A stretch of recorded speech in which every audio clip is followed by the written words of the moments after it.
Atok series question number 10. The sum of two numbers is 45. One number is 9 more than the other number. What are the two numbers? A, 15 and 30. B, 18 and 27. C, 20 and 25. D, 9 and 36. We all know that from the given, we are going to identify the two numbers. So let the numbers be x and y. And then ito yung first number and this is the second number.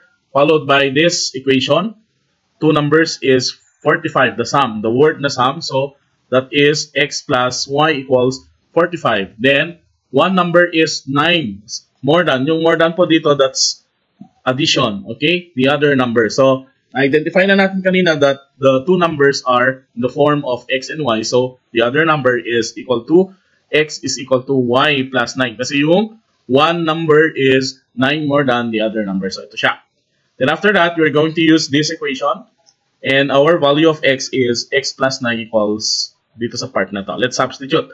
Kung mapapansin niyo, this y plus 9 is the value of x na nakuha natin dito sa part na to. Actually, ito yung equation natin and nag-substitute lang tayo ng value ni x which is x plus 9 equals x plus 9. Okay?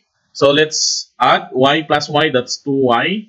Then kumplehin lang natin si 9 equals 45. Kung mapapansin niyo ulit, ang tinatry natin i-solve dito is the value of y. Paano natin may solve ang value ni y? Magta-transpose lang dito si 9. So, kapag nag-transpose, definitely mag-negative na siya. So, we have 2y equals 45 minus 9. Ito na siya. Then, let's subtract 45 minus 9. That is equal to 36. Kapag nakarating dito sa part na to, you need to divide both sides by 2 para makuha mo yung value ni y which is equal to 18. So, nakuha na natin yung isang number.